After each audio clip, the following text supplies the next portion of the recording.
Last video में हमने सम of product के बारे में पढ़ा था, यानी कि पहले हम प्रोडक्ट करते थे, उसके बाद हम उनका सम कर देते थे।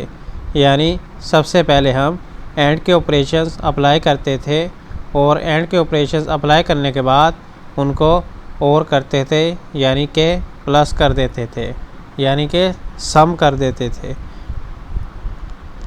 आज की वीडियो में हमारे पास product of sum logical expression है।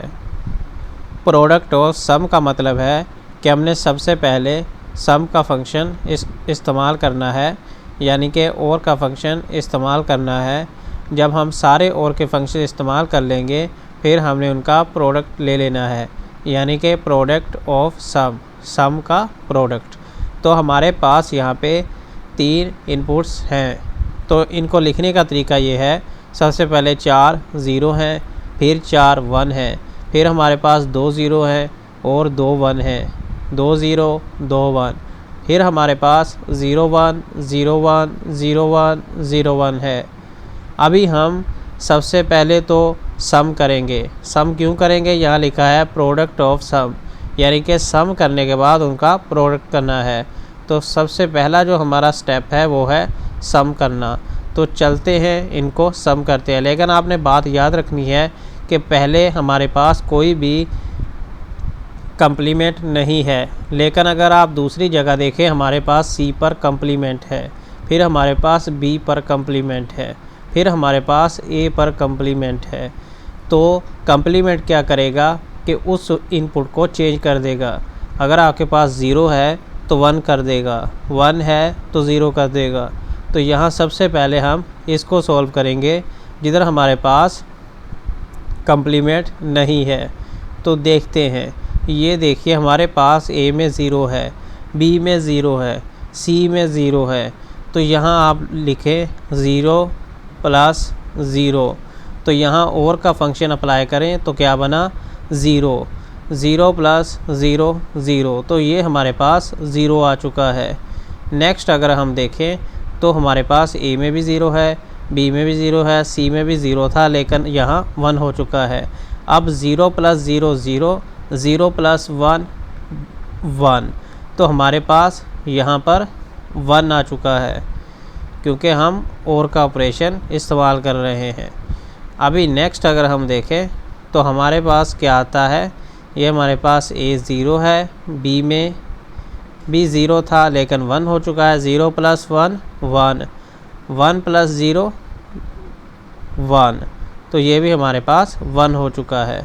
नेक्स्ट हमारे पास ए में 0 था, 1 हो गया, 1 प्लस 0 1 एंड 1 प्लस 0 1। तो अभी हमारे पास यहाँ 0 है, यहाँ 1 है, यहाँ भी 1 है, यहाँ भी 1 है।